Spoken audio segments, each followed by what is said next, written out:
How's it going? Happy Thursday, everyone, and welcome to Changing Lives, hosted by yours truly, Deonte Burden. Hope everybody's doing great. First, give a shout out to my super producer, DJ Lab. How you doing, brother? I'm good. How you? Hey, man, I'm outstanding. Another Thursday, right? Another Thursday. Got a great show planned today. Now we're going to be asking that question. Why my child can't get a job after college? Why they staying with me? Oh, man, and it's I think it's a real interesting topic. It's a real hot topic. I had the polls open this week, got some feedback, some responses and stuff, but want to kind of discuss the issue, get some of my reasons why, and also give some solutions. Okay. For everybody to be kind of forward with that. But before we get started, I want to give a shout out to my assistant Joni. She on the road to recovery and everything. Want to say, hey Joni. Hey, Johnny. Also give a shout out to the Jones family, real good friend of mine, Wazera Reynolds. We all call him Rico. He passed on Sunday. Funeral gonna be sad, so we'll give a shout out to the Jones family. After I leave the show, I'm gonna go hang out with the family and everything. But Rico he's a well-known guy, real good brother. Be known him most of my life. He's gonna be very much missed, man. So again, shout out to the Jones family and everything. This week, we went to the Junior Olympics with my son, Christopher. Uh-oh. He tightened up out there, man. He tightened up. Damn, he tightened up out there and everything. I'm proud of Chris for making it. Right. But he kind of tightened up under them bright lights and everything. His first throw, he scratched. I was like, okay, you'll be okay. Right. Shit, from there, man, went downhill. It went down. Shit, every throw got worse. Everything. So that was but shout out to Chris, for making it. This is Chris's third or fourth consecutive year making the Junior Olympics and stuff. Top 20 shot putter in the country. But this was one of them times, like I told him, man, look, proud of you for getting there. But on the flip side, just being real is real. Look, man, we didn't come up here to attend. Shit, we came here to compete and win. And everything, he understood, but that was one of the things also I wanted just to reiterate to him. And anybody, when you get those chances like that in life where, the competition is more fierce and, the nerves are tighter, got to fight through it and everything. So it was a good life lesson for him. A good expenditure for me. But, big shout out to Chris for doing that. Also, had open house today at the elementary school. That's always exciting. See all the teachers in their outfits and tattoos and everything. Because Mr. Burden don't shake hands. Mr. Burden give hugs. Right. Bear hugs. So shout out to all the teachers at Sewell Elementary. I tell you, boy, Clayco be hiring. They be hiring. Whoa. Hey, I don't know what this was not going on when I was at elementary. They gonna be well staffed. Hey, like I told you, brother, shit, I remember them teachers with the Jerry curls, drinking that coffee, smoking their Newports. Right. That's what I remember. My first grade teacher, she smoked them Marlboros, had a raspy voice. I just remember her voice, cigars, coffee, and that damn ruler she used to pop us with. Yeah. But nothing like that today. Oh, no. Yeah, Mr. Burden love. All inclusive now. I love open house. So we had a good time. So shout out to the Clayco teachers. Also, very exciting time. Had my first official week of practice for my 9U team at Panhandle Park. Shout out to Panhandle. We had actually my team. We had a fundraiser. Give another shout out to my team, Mimi. She set up the fundraiser. We was at the. And I should have talked about it last week. But we had a great turnout. The Zaxby on Tara Boulevard in Hampton, right by Lovejoy High School. That's where a lot of kids that come from my park go to Lovejoy High School. Man, we had a real good turnout out there. So shout out to my 9U Panhandle Park Gamecocks. Started practice up and everything, and shout out to my assistant coaches Mike Hurd and Carlos. I'm about to forget Carlos' last name. My God, Lord, don't beat me up and everything. But man, I got some good brothers that coach with me. We all been together about 7-8 years and everything and stuff. So my staff, I'm all along with a kid on the team. So I got some real genuine brothers. That's Carlos Benefield.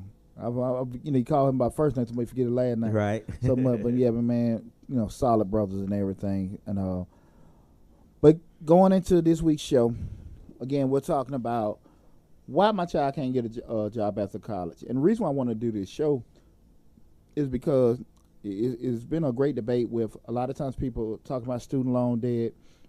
A lot of times people, kids are going to college. They're getting these degrees. What's up, Trail? And they're coming out and they can't find employment with what they went to school for. And everybody got a whole range. It's the economy, it's this and that and everything. So I wanted to dive into it of things that what I've noticed and what I've observed. Because one thing about me, I'm a very proactive person. I'm not reactionary, and I'm not big on making excuses. So I wanted to tackle this subject, and give some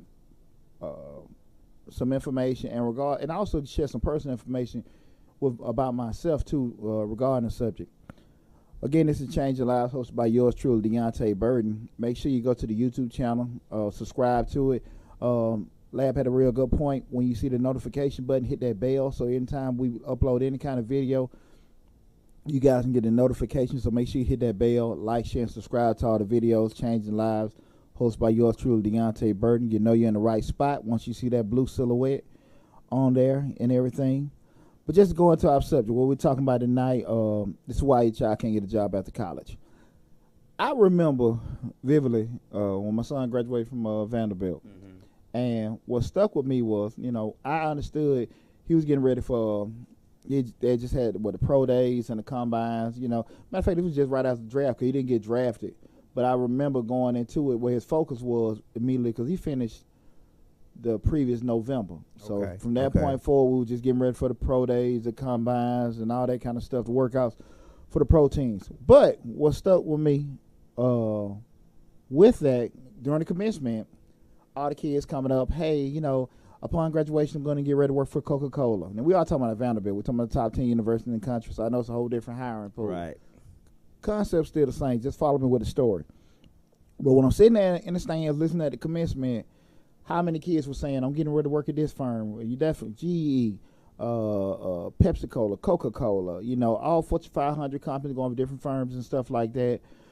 And it showed me not necessarily that, okay, they were just hooked up because they went to this school. What had happened was there were a lot of kids just being proactive. So, I just remember with my son being in college, of course he was restricted because he played football. So a lot of stuff he couldn't do because of the commitment he scheduled with football. Because I think he went on maybe one internship a year, and that was mostly through friends of mine or army buddies of mine and everything, because football guys, they don't have like a small little window right after spring practice. That they can do that and then go from there. Whereas the average student, they have opportunities to do them anytime they want to. Really, right? All during the school year too. To do it. You can do 4 or 5 internships just during a school year as a regular student, depending on what you're doing. It has to be long-term, internships or co-ops or nothing like that, but they had the opportunity to do that. But that stuck with me because, me and my son was talking right after he graduated, just like, I said, man, you think a lot of kids got hooked up? He said, nah, Dad. A lot of them just really just been doing a whole lot of stuff, during school and stuff, and just some of them been maybe at the same places for a year or two and everything. So that kind of stuck with me because, again, I understand what his situation was with the football, but just understanding what, what may be happening with a lot of students. Also, hearing a lot of parents, upon graduation, they looking, they can't find nothing, they sitting here, and then depending on the situation, a lot of kids, a couple months after graduation, what happened? Start paying them student loans. Exactly. So fast forward to now where you hear this big debate on, is college needed, what we're going to do with the student loan debt, because the only thing you got to do is apply for it, everybody get it, right? Get a student loan.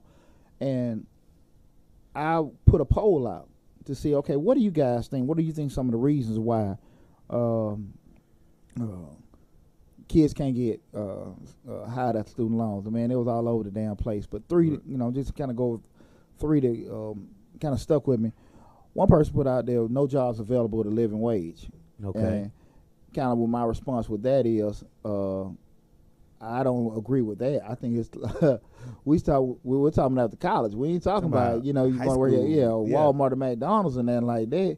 and everything. You talking about somebody with a degree, so and we'll go into kind of situations with the show with that. But that was one of the things that kind of caught me with that. Just as far as finding someone with a living wage. One brother put on there just straight discrimination, which I feel like it is discrimination, but it's discrimination with hell every job. I mean, you talked last week, hell, we under 6 feet. It's discriminating with that shit. You want some real damn discrimination. Shit. Short man discrimination. Hell, ain't it?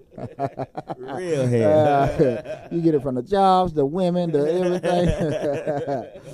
Getting picked for the basketball team growing up, all kind of discrimination. That's why we have to make our money tall so we can stand on it. There you go. Make up for it somehow. But so even with that, is that discrimination things get held you back? Absolutely. But is that something to hold you up? But again, when we go through all the subjects on the show today, I think it'll kind of enlighten a lot of people. One other thing, one person put, I thought was pretty funny. She said, just because it's my child. Whatever. What? Because it's my child. Why they couldn't get a job? Okay. Okay, that's a question to my child, I guess. I left that alone. And everything. But what I do want to kind of talk about it, prior to start talking about some of the reasons and some of the solutions I want to give you, things I think people need to take in consideration prior to with their children going to college. 3 things I think people should consider just with you and your child prior to going to college. Now I think if you could take these things in consideration, again, these are not reason solution, but if you take these things in consideration prior to your child going to college, it will help you in your trek with them going into college and also with their life after college. Okay. Again, on subject night, we're talking about why my child can't get a job after college. Okay. Some of the things to take in consideration before your child graduates. Number one is, are they trying to get a wanted degree? What do I mean by a wanted degree? Is that a degree that you feel like is in high demand? We start talking about there are certain things that they're always going to be a demand. You can look at the trends and market research to see what are some of the high degrees. What are people looking for right now? All right. Is that the thing that they want to go get a degree for?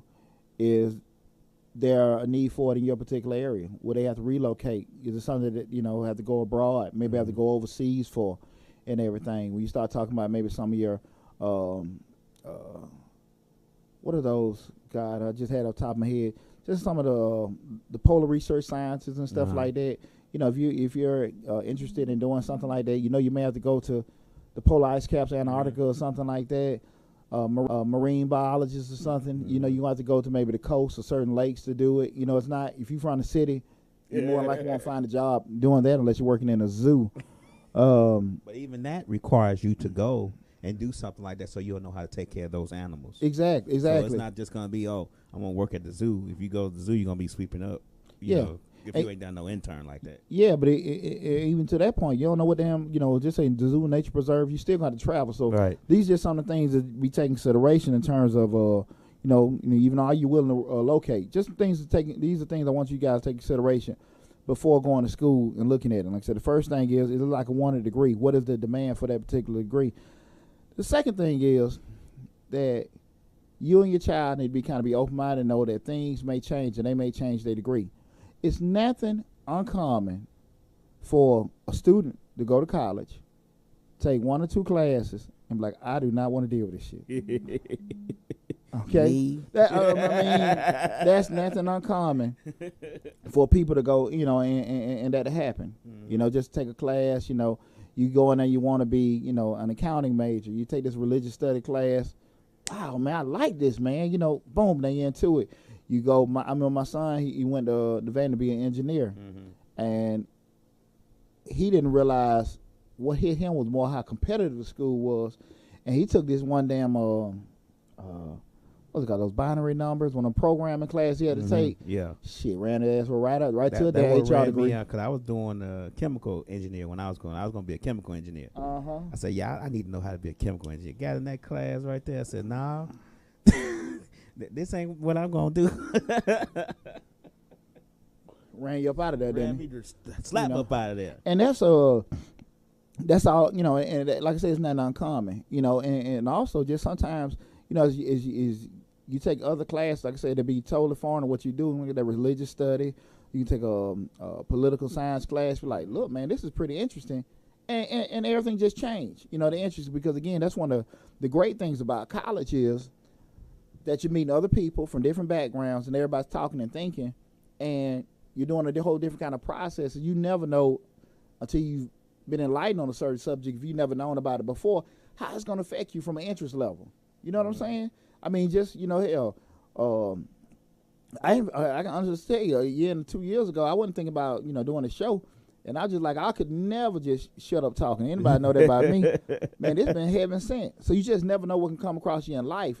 Like, man, this is it and everything. So I think that's one thing. The second thing I want people to just take in consideration going to school, that you may change because of unknown circumstances and everything. So be kind of open to that. The third thing, and I think this is very, very, very crucial, do a lot of research and analysis to see how that degree fits their personality. Tell you something real funny. Well, I'll share the story. My my baby boy goes to a little summer camp. A young man I met, he greets you at the door. Real sharp young guy. He goes to UGA. He told me he graduates in a year from now. He's an actuarial science major. Okay. For you guys that aren't familiar with actuarial science majors, you know, me dealing in an insurance agency, in insurance industry rather, those are the people that actually do a lot of the calculations and back office stuff for insurance companies to, you know, to calculate how much a premium should be. Most of them are Indian, Asian, or African, people with very strong quantitative backgrounds, walking calculators. And what stuck with me with this young man, what I wanted him to understand every day, hey, sir, how you doing? Shaking my hand, giving some love, dapping me up. In those industries, those people are like walking damn drones. They don't speak. They don't do nothing, sit in their cubicles and everything.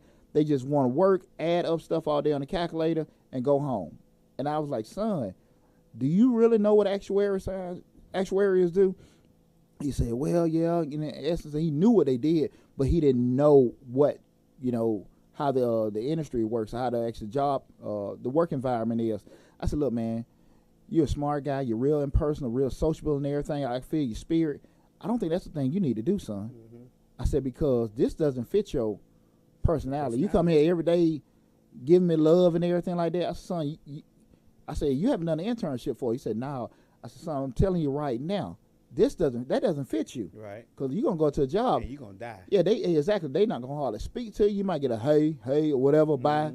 That's not what you want to do. I understand.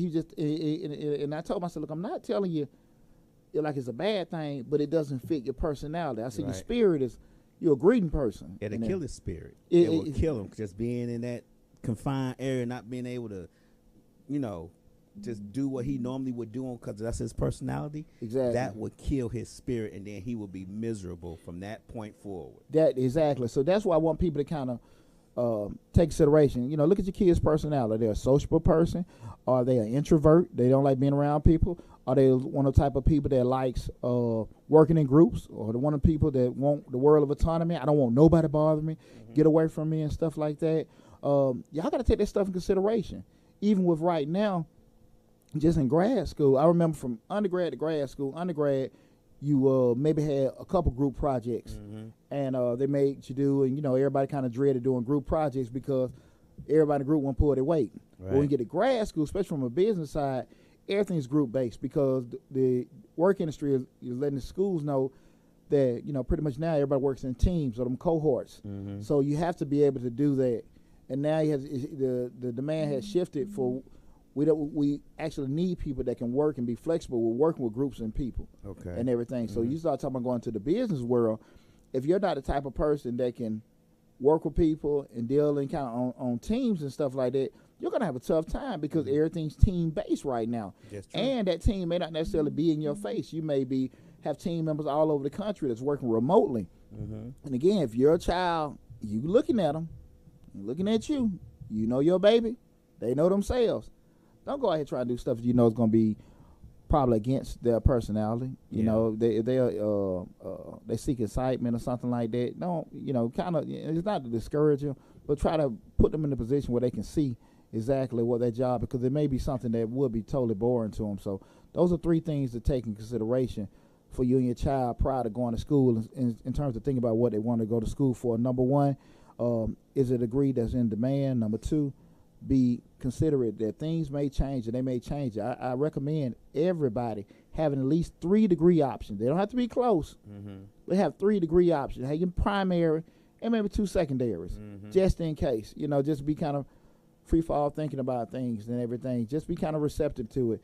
And the third thing is do some research and analysis to make sure that degree that they're looking to get fits their personality. Now, can I add one thing on the degree of having 3? Absolutely. They don't have to be the same, but you would also want to make sure that when you have your 3 options for your degree, that you make sure that you analyze the years that it's gonna take you to finish that degree. Absolutely. Because if you the type of person who want to be done in 4 years and you decide to be a doctor, well, that's gonna take 12. You get what I'm saying? So absolutely. You gotta also assess how many years it's gonna take you in order to finish that degree before you change or before you decide that making them 1 of your 3.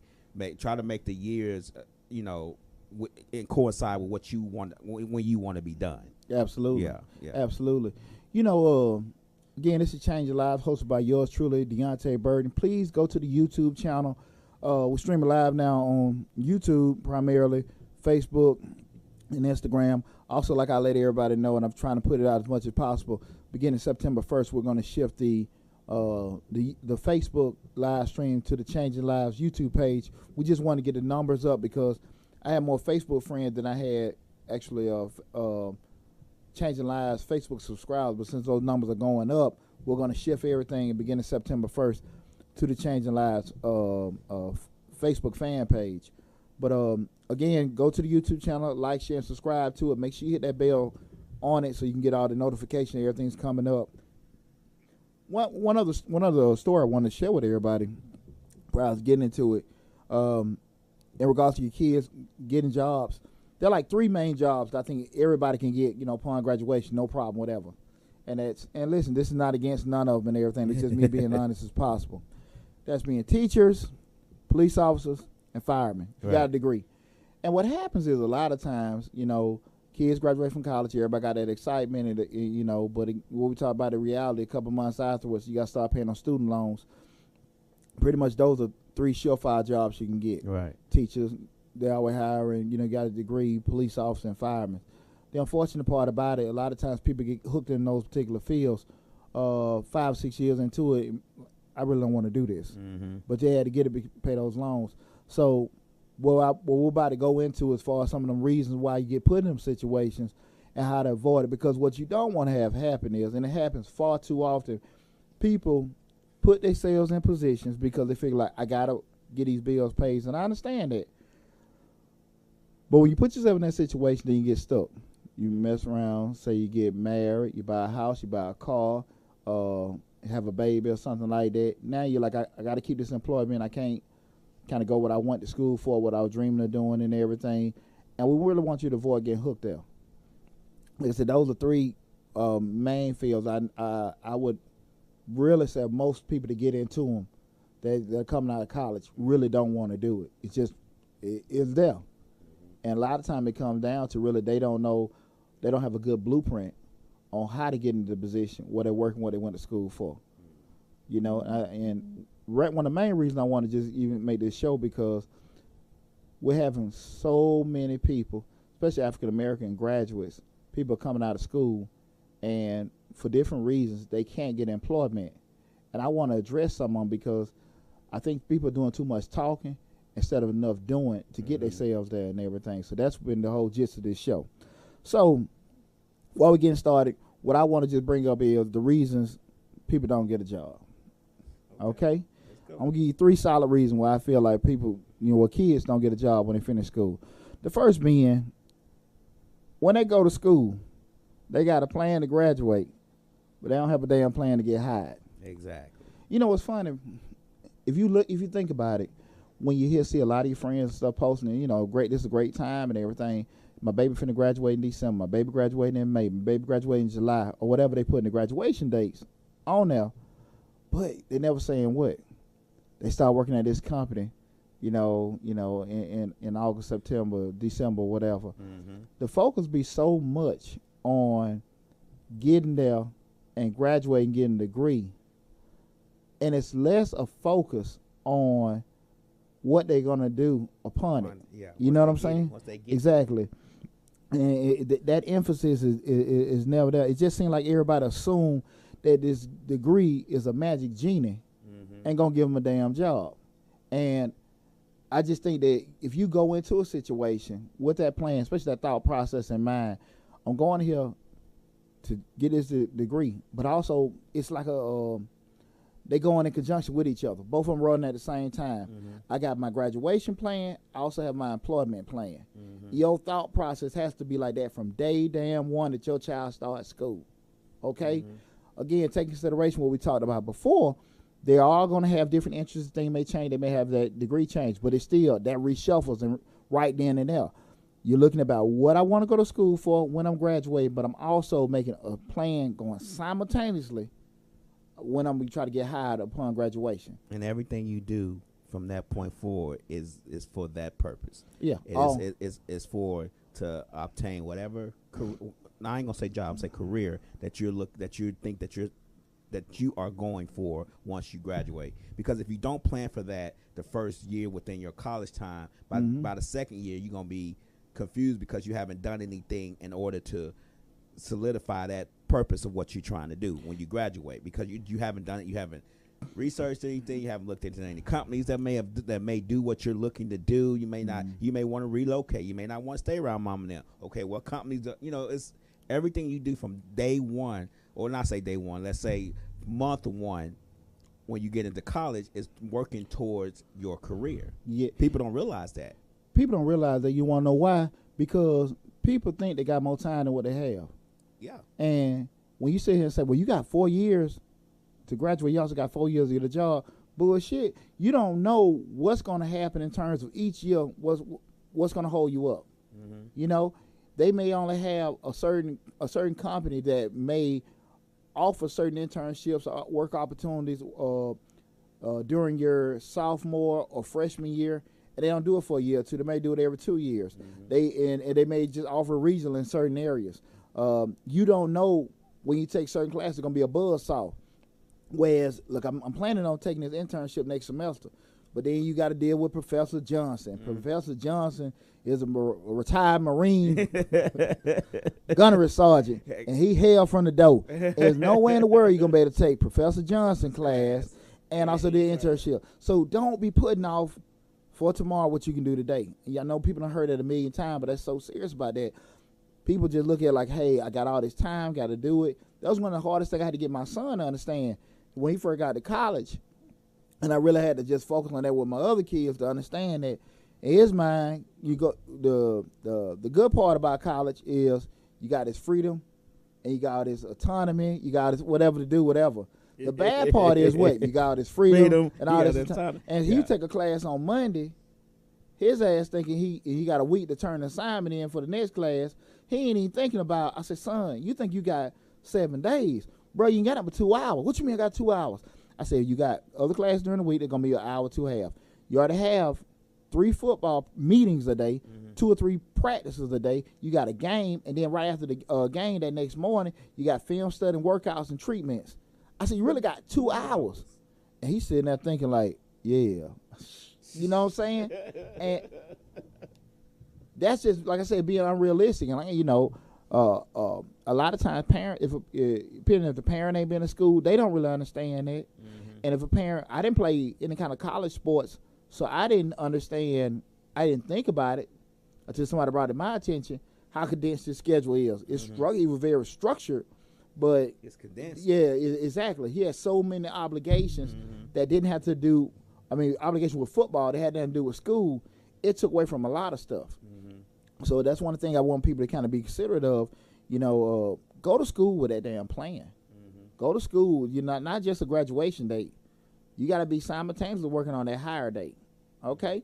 The second thing is we talking about reason why kids can't get a job. No damn connections whatsoever. What do I mean by no connections? Number one, people don't network. God forbid your kids, and we talking about even with African Americans. No kind of networking, going out, speaking to anybody, nothing. Don't know anybody or anything. So they go to school, they know certain family members that they have high regard for, esteem, that went to college and working a good job, but they ain't realizing they have no connections whatsoever. Not familiar with networking, not comfortable networking, nowhere near comfortable dealing with strangers or anything like that, and trying to do it. And it's easy to tell kids or tell a person, go network. Mom and dad ain't been doing the shit. They ain't taught you. Yeah, you've never really seen it. You have to be adaptable. You can be an introvert, but you have to know that when it's time to step out that shell, you got to step out of it, and then you go back in it when it's necessary. But a good, and I never was one, but I was friends with one. Is Greeks. They are good networkers. Yeah, because they always know somebody else that knows somebody else that knows somebody else. Oh, absolutely. And the Greeks are always. And I was friends with them. I never joined. I almost did, but I didn't. But but they are good networkers. They for some reason their network is very strong, and in order to just get into their circle, you have to be a certain type of way. Yeah. So those are good. I mean, even parties on campus are good. Well, I want to jump up. We don't want to go to our solutions yet. Oh, okay. We talking about the reasons. Now you good? Okay. We talking about the reasons. Well, say, forget what I just said.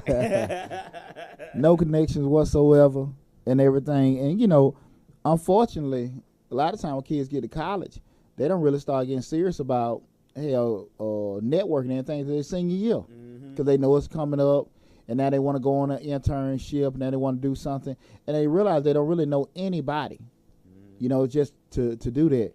And then I just say this from personal experience, some of the stuff I went through with my son, and I had to kind of get him to understand people.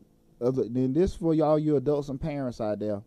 You got to try to be getting your network strong to help your kids, because a lot of times it's easy to say, well, some of the white kids, the mom and dads help them out and something like that, and they know this person. Well, shit, you need to go on and start getting your network to help your babies out, help yourself out. And because a lot of times kids get out of school, they see people that especially their parents and family members. Why know Uncle Charlie been working at 30 years and stuff like that. I can talk to him, and they be like, yeah, I know the plant manager, the CEO, and you get out of school, you realize they don't know a damn person. And this is what people got to understand, okay? This is where everybody get lost at. You know what, Lab? Folks that have been working at a job for a long time, or supervisors, people say they've been working at Ford or Delta 20 years, right? Or they're supervisors. They get employees totally damn confused with decision makers. Yeah, that's like an eye opener for a lot of folks. Like, yeah, I know you've been out there, the plant 20 years, you're working out there at the counter all them years and stuff like that. They know the CEO, they know the boss and everything like that, but they say good morning, but they don't have that kind of relationship where they can get, have any kind of influence so they can make a sound decision. Right. And that was one of I had to get my son, like, look here, son, you need to listen to me. Right. You talking to these folks, they don't know no damn decision makers. They giving, they give you the wrong advice and stuff, and that's what people got. A lot of folk got confused. Somebody that works somewhere, and or maybe in charge of damn 4 or 5 people, they ain't got shit to do with them being any kind of influencer or decision maker. Right. Can you make a phone call and say, can you bring my son in for an interview? Or can you, better yet, hey, my son, good kid, this, that, and that. Hey, D, you're a good guy. We got him. He just need to pass this test. Yeah. We got him on. Mm-hmm. That's totally different. Right. As opposed, somebody, well, let me see. You just talking a month ago. Been there 20, 30 years, ain't got no damn pull, no network whatsoever. Right. A lot of people got those things confused. Because somebody been there so long. They been there a long time. They been working. They know the man. They even done took a picture with the man. You see it on Facebook. But can they actually call them? Shit, man don't know the man. Who was this when you called? Who is this? Excuse me, what company you say you work for? You work for us, what? Hey, but there's no kind of influence and power with that. So that's one thing I think a lot of people got, unrealistic about it. Where they look at, somebody that's been somewhere or a supervisor. Yeah. They're still far down the totem pole. They're no kind of influence or decision maker with that. And those are the 3 reasons why, I feel like a lot of kids can't find employment. Number one, now again, you have a lot of things that fall from under those 3, but I think those are the 3 basic reasons. Because number one, they go into school with the thought process about going to graduate, but they don't necessarily have a plan on how to get hired or a date, with doing that. Second, they don't have any connections. They don't know anybody. They haven't been instilled with a database of people that can help them and everything. So they're, kind of in a bad spot because now they're just going to people that's close to them, family and friends. And unfortunately, they don't know anybody either. So I don't think you touched on that third one, though. That third Unless one? I missed it. Oh, Lord, I'm about to move too fast. That's why you the man, Lab. Yeah. That third one also is people really don't know what the degree really does. And what I mean by what a degree really does, people look at it. There are so many, when people get degrees, they look at like, hey, I want to be a sociology major, history major, not necessarily knowing, what are the options from that degree. You can get you like a degree in sociology. You may can only be a teacher or a caseworker, and even then you might get credentials on top of that. You get a history degree. You may can only be a teacher. You may have some historian opportunities, or you may have just forced to go to some secondary school like law school or something like that. A lot of times with people, when I talk about people don't understand what that degree does, say somebody gets like a business degree. And when we look at a business degree is not like what we call your advanced business degrees. Advanced business degrees being accounting, finance, decision science, real estate, risk management. Those kind of degrees, those advanced business degrees, you can do those and go down. You can even do operation and business management. With a business degree, you can only do what? Business management. And you got to understand when you're getting some of these degrees, what's the opportunities with doing that. And a lot of times people see it, and sometimes depending on interest level, when they get to school, it may have been kind of a little difficult for them, so they had to take this program so they can stay in school, keep don't lose certain credit hours, stay eligible, whatever. And when they get those degrees, they really didn't understand what they were getting and what opportunities come from that. So that's one of the things, going back with doing that research and stuff. But that's what hurt a lot of students because they get certain degrees and they don't even understand what can be done with those degrees. Right. You understand what I'm saying? So that's the third thing. Man, Lab, I'm moving too fast. I wanted to I don't think you hit number 3, but go ahead. But yeah, those are the 3 reasons why a lot of kids can't get a job because they haven't really taken care of those 3 things. And one being they go to school with a graduation date in mind, but not a hire date. Okay. The second thing is they have no connections. They don't know anybody from a family or something like that. And we're not knocking nobody. We just, bringing awareness to this, so students and parents can both get on top of this. If you see this thing coming, they have no connections, no network, no database or anything that they've been trying to work on or build upon over time. And the third one being they don't really understand what that degree really does, how it's leveraged out. It's a degree you only do a certain amount of things, or it's a degree where you can do a lot of things that can fall up under that umbrella. And I don't think a lot of students spend time to kind of find that out and everything.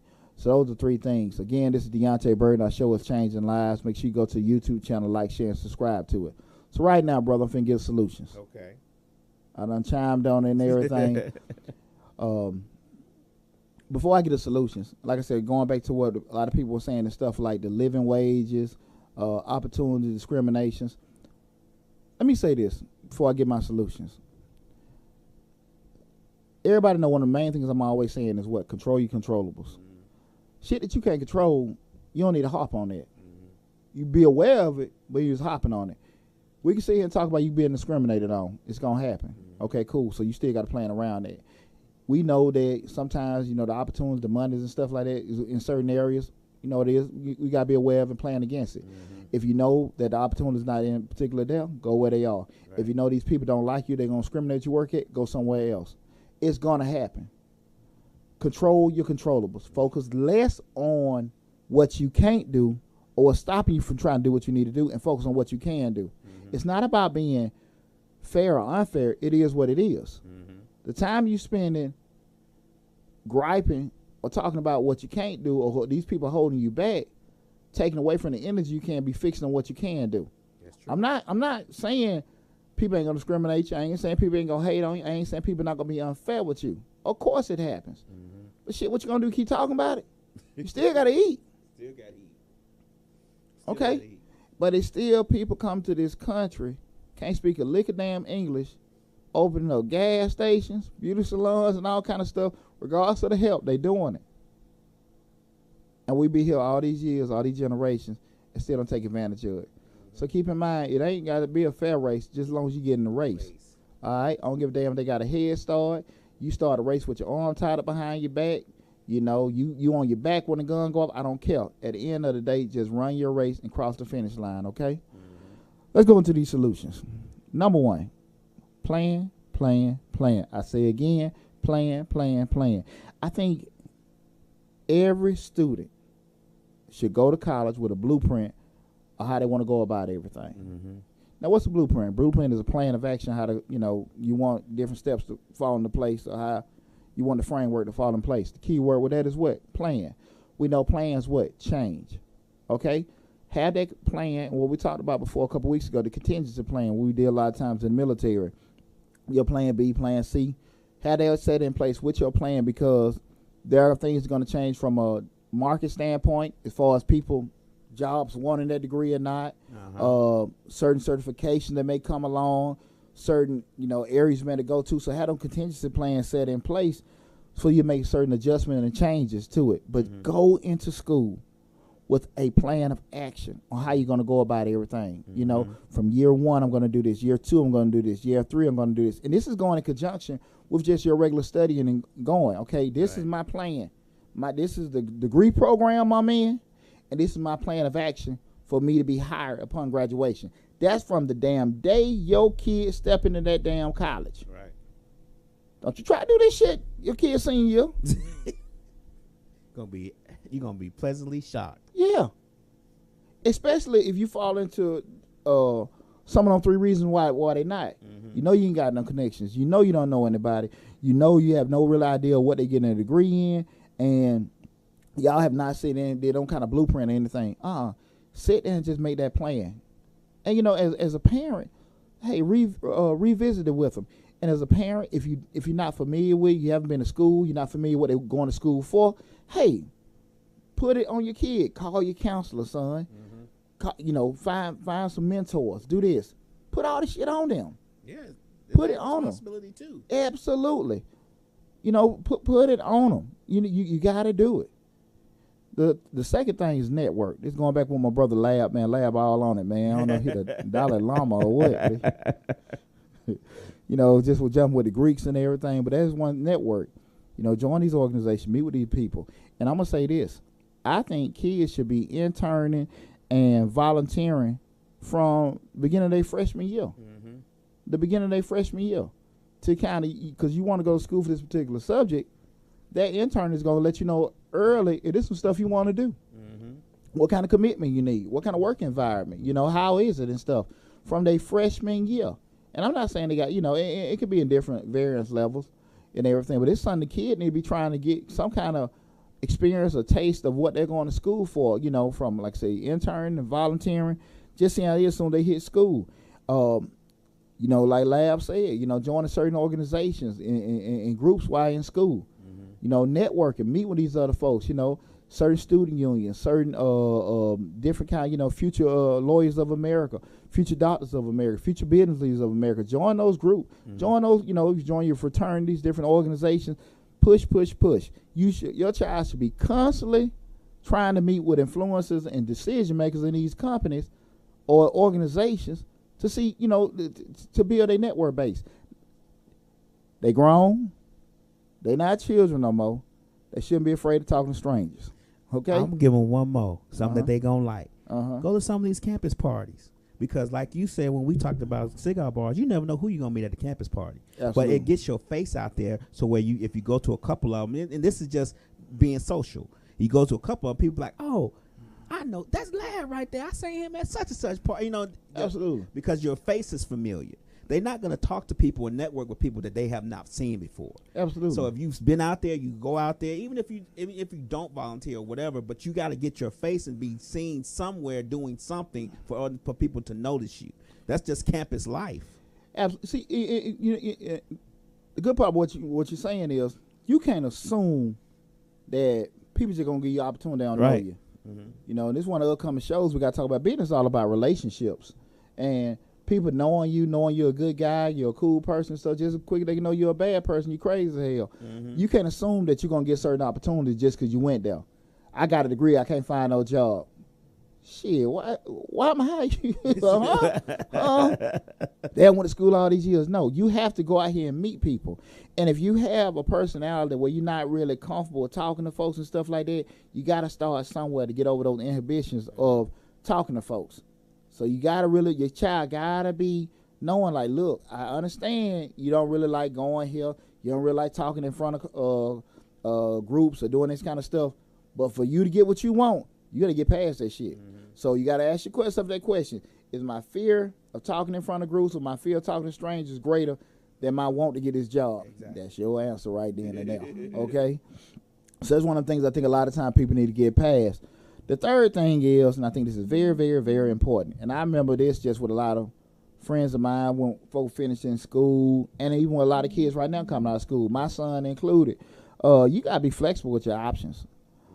People think they way more damn marketable than what they are. You know, and everything. I think you got to be realistic. And it goes from, this is even for the person that's just getting out of college, the person that's working in the workforce now, or whatever. You got to be realistic, you know, what you bring to the table. You know, coming out, you got to go do some dirt work. You got to start from the flow, coming in and everything. You know, just like some people that have been working at a job for a certain amount of years, and they feel like they should be making more money. And it's one thing I touched on before with that adding value. If an employer or organization feels that you can add value, what's adding value? Bringing them more money. If they feel like you can bring them more money, they'll pay you accordingly because you're going to make them money. But if you come in there doing the same shit that I can give 30, 40 other people to do it, even though you might be a little fast, whatever, ain't no big deal. That's the thing about it. You got to be realistic what you come to the table with. Are you a person that coming in with years of experience that can make some differences? Are you coming in with new ideas that can make them more efficient, make them save money, stuff to make them grow, to make them more money? What do you come in with? What sets you apart? If you're coming in with the same, if kid coming out of college, and what happens when a kid go on college interview? They walk into the room, they got 40, 50, maybe 100 people going for same one or two jobs. Same job. And they come down to one thing, how good can your kids sell themselves? What differentiates them from the other kids in the room? And if they cannot articulate and sell why, shit, they ain't going to get it. Exactly. But that's how the world go, right? You know, you got to be realistic, too. Like I said, is the opportunity we talked about before, is the opportunities for the degree or job that you want to get, are they around? You might got to move to California. You might got to move to South Dakota. You know, I know they had that big influx of the oil digging and stuff. And, you know, that's South Dakota. Hey, listen, you might relocate up there and stuff like that. Again, we were talking about the marine biologists and stuff like that. You got to work in certain areas where you know it's gonna be water. You know, and be honest about that instead of sitting there, you know, griping about what you can't do. Focus more on what you can do, because the world rewards people that goes out and makes their own path. If you sit here and just come, well, I can't get this, I can't get that, you know, again, and it doesn't mean that because you didn't be proactive or you didn't network or you didn't plan in college that you're not going to get employment. But what it does mean is shit going to be more difficult if you don't have a network or a family that can actually refer you or put you in that kind of position. And you may have to settle at that point. Exactly. It may become a time where you squeeze and you got to settle, and then you in a job that you really don't like. And don't get me wrong, that happens after college and during life itself in general. But if you can plant yourself early after college, you know, jobs, people get laid off all the time. So that's not like this saying that, oh, if you do this right now, you're going to have a job forever. That's not the case. But it makes for a better today. Yeah. And like I said, again, if you do everything we discussed, do they guarantee you're going to have your job after graduation? No, but I think it give you a whole lot better chance to do it instead of just trying to talk to people your junior, senior year, meet folks. You haven't tried to really go out. I mean, aggressively. I can't stress it enough. Try to grow your database and network. Try to talk to meet as many decision makers and influencers as possible. Like I said, you know, the third thing we talking about being flexible. A lot of kids ain't realistic. Now you can't make that kind of money right now, and son, you got to do this little uncomfortable work and stuff like that. You know, cut your teeth on this. Of money right off the bat. It's not gonna happen. And you know, and you're not from a family tree or a lineage that can put you in a situation. You know what's funny? I remember when Chelsea Clinton graduated from Columbia University, and she got hired in a firm in New York, and they start off at $200,000 a year. People are like, that's crazy. She the president's daughter, this, that, and that. People are taking two things into consideration. Well, number one, yeah, she is the president's daughter and everything, but again, the girl did graduate from Columbia University. Most of them firms, depending on what your degree is, they're going to pay that kind of money. And again, she's probably most of her life been rubbing elbows with some of the main decision makers, influencers in the world. Exactly. So that's what I'm saying. If you know, that's probably extreme examples you're looking at Chelsea Clinton in terms of that, but also the blueprint's still the same. If you aggressively seek to try to grow your database, meet people, make a plan about going about everything, and also be realistic about what you bring to the table. Because again, if you say here you want big money, go get some big money skill sets. While you're in college, you might can go get you some extra certifications. You do an intern here and now, you already got it. One of my buddies, one of my best friends, he's the HR director for one of the counties here in Atlanta. He told me something 20 years ago that stuck with me the whole time. He said, Poochie, you only have to do something once to get experience. That stuck with me. He's an HR director. And he told me, he said, Poochie, you only got to do something one time to get experience with it. Right. So at the end of the day, if you sat here and done certain things, you just got to do it one time to get experience with it. Nobody asks how to death for your experience, but you just had to do it one time to get experience. Exactly. So again, make sure your child has that blueprint in place. They're aggressively trying to build a networking database, aggressively meeting people. Not just meeting people. Like we talked before, meet decision makers and influencers, not your Uncle Charlie done worked 30, 40 years. Man, that was a rude awakening for my son. I kept trying to tell him, hey, but look, you need to make sure you talking to people, you don't want to listen to me. I'm taking stuff you don't want to hear, but listen, you need to meet decision makers, and also just be realistic what they bring to the table, and not just being stopping. Well, I don't know this, I don't know that, I ain't got that experience. Go all out trying to get that experience in some of the things. Like I said, just doing it one time. So I think if you kind of follow the path with those solutions that I just gave you and everything, I think you'll be in a whole lot better situation for your child, your students coming out of college. They'll be in a better situation than most kids actually they didn't do it. So again, our show tonight was, why can't my child find a job after college? We went against some of the things you need to be thinking about prior to going to college, some of the things, the reasons why they can't get employment, and we also gave solutions to help them, during their time in college, to help them acquire a job and get a great career that they went to school for upon graduation. So I hope they helped you. They helped you guys with that information. Again, it's I appreciate it. Again, this is Changing Lives, hosted by yours truly, Deonte Burden. Make sure you go to the YouTube channel, like, share, and subscribe to the YouTube channel. Right now, I want to go over my tip for the week. My tip for the week is, and everybody knows, I grew up in Atlanta on the west side, over our Bankhead Highway. And one of the hot topics, we had Harper Day this past weekend. I ain't even bring that up, man. We partied, Lord.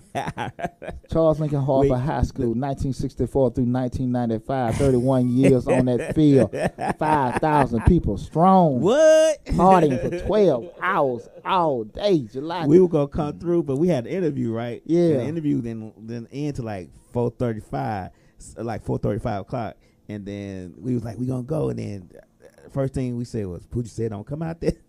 Well, don't come out there that too late, because you ain't going to be able to get in no parking space. I said, well, we ain't going there. And I ain't going to say that wouldn't have been true and everything, but I wish you would have came, because we were probably our third bottle of Crown then, baby. So we had a good time. But to kind of just do that, you see friends you've seen in years. And like I said, you talking about 1964 to 1995, so you got a lot of people from all different eras talking. But one thing I was, just want to bring on the tip, a lot of people talking about from the neighborhood, just gentrification. And I got my own views of gentrification. I understand how it negatively impacts people, but I think a lot of times what happens with gentrification, I don't think I'm excluding from that, is your people that are plus 60 years old, definitely in their 70s and 80s, retirement on fixed incomes and everything. But most of the times, even with them, I don't even think they even got to pay property taxes. I think they kind of grandfathered in. You got restrictions. I mean, their homestead exemption is damn cheaper, with doing that. But most of the time, people like with gentrification, these white folks done came and took all this stuff out.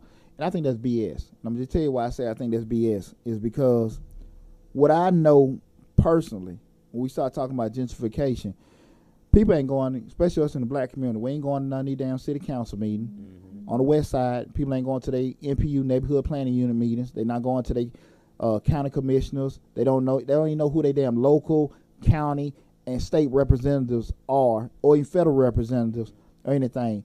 Straight damn reactionary. So you see they this. Don't even know who the local activists in their neighborhood is that might can get them to that person. Because there's always one. Well, don't even give a damn. Right. Until the next thing you know, they building this place, they building that place, they squeezing inside, squeezing in. Stop being damn reactionary. Put the onus on it. Because I'm gonna tell you something funny. You know, just right down now, like when I'm out there in Jonesboro, you go to them city council or meetings and stuff like that, you see a room full of white people that's in a county probably predominantly black. Right. And all these white people over there, and they're saying yay, nay, Nixon, all kind of different businesses won't come into the community. And they saying, no, it can't come here, can't be there. But you going to, on the west side, going to those same MPU unit meetings that's at right at the lowest level, where you can start with people in the community on those boards, and you got 2 or 3 damn people. Mm-hmm. And I remember when I was trying to get the person kept home, it's about 15, 16 years ago over there, you know, it was against code and everything, had to go to meet with the units and stuff. Man, there probably 2 or 3 damn people in there. Just we're doing it. And it's just going back, we start talking about gentrification and stuff like that.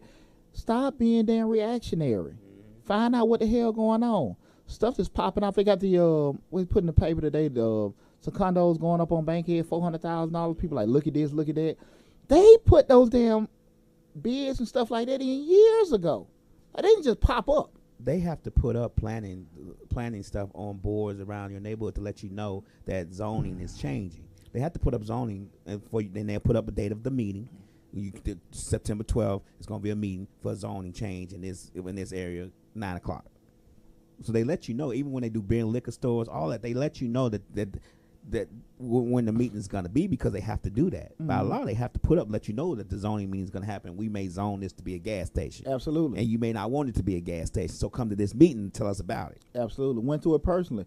See, and this is what people got to take into I don't care if I hurt no feelings or not. They're not sneaking up and backdooring you with stuff, but what they are doing is banking on your ass not coming, not being proactive, not being knowledgeable what's going on in your neighborhood. So stop all the damn whining and get involved. Know what's going on. You don't have to turn to a damn politician, but care what's going on in your community. Everybody has a phone.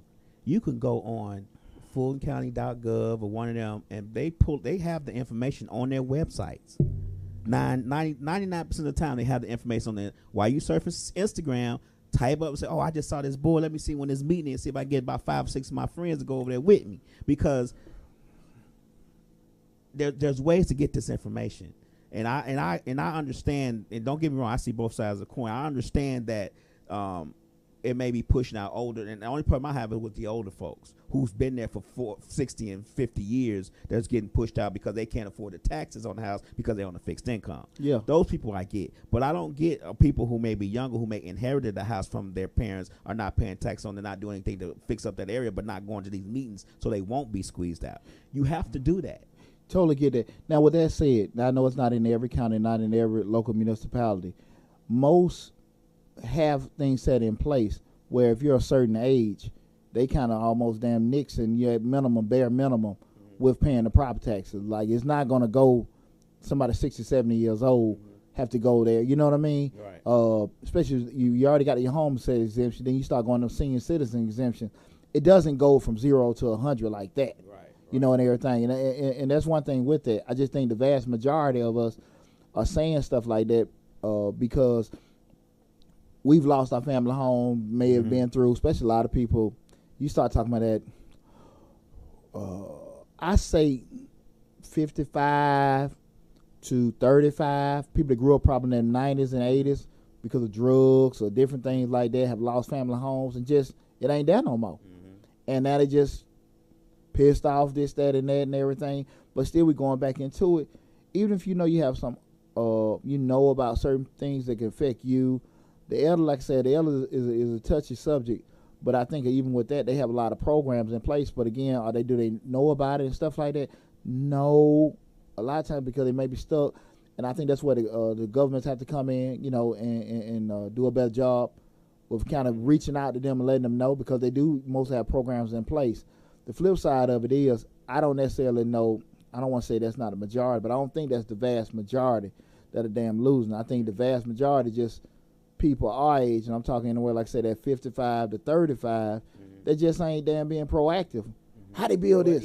Even forget the elderly folks, but even with the 55 and 35, there's so many of us over there. If we go to them zoning meetings, that's gonna help the elderly folks anyway, because we're speaking our voice. We're giving them the information that we want, so therefore it's gonna help them anyway. They don't have to come to the meeting because it's 100 of us already at the meeting. Yeah, and we all have the same idea. Yeah, because see, the thing of it is, going and arguing and protesting when they finna get ready to throw this high rise up, it's too damn late, because they went through all the zoning planning, they done paid all that kind of stuff, so you too damn late. Yeah, it should have been there a year and a half, 2 years ago when they brought the plans before everything. So again, be proactive and not reactionary. That's my challenge to everybody. Lastly, in conclusion with the show, we're talking about bringing up a subject about why my child can't get a job. I just want to challenge parents to put the charge on your kids to control their own destiny. Okay? I want you to put the pressure on your kids, where we talk about being proactive as possible, to make sure they're creating opportunities for themselves. Okay? I think far too often we'll be so proud about our kids going to school and going and seeking out certain things. It's like we take our foot off of them. Mm-hmm. Don't just go to school. Still excel like your ass did in high school to get there. And upon even graduation, keep excelling to make, reach new heights and, take on new endeavors upon being an adult. Mm-hmm. Don't just stop when they leave your house. And that's why I want to challenge our parents to put that charge on your kid to still do as much as they can and create your own opportunities. Inform your own destiny. Don't get out here talking about, well, white man won't hire, that we can't get this, that. Shit, do your own damn thing. Mm-hmm. You bright, you educated. Make your own way. Make your own path. Put yourself in a position where you're adding value to yourself. Stop sitting there, again, complaining about what you can't do and focus what you can do. Mm-hmm. You're going to get hated on. You're going to get discriminated. You're going to have some unfair stuff happen to you. And that's called life. It's what you do upon that. If you're going to keep down complaining and whining about what happened to you, or you're going to say, look, I learned from that. That shit ain't going to happen no more. And if it happen again, I know how to handle it. And I know how to create my own path, so I don't have to be worried about that stuff no more. So that's a challenge to all you parents, going forward. Hey, listen, this is Deonte Burden. Our show is Changing Lives, hosted by yours truly, Deonte Burden.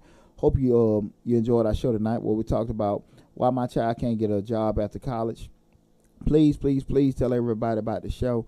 Go to the YouTube channel, subscribe to it. The subscribers and the viewers have been growing each month, and I really appreciate you guys for all the support.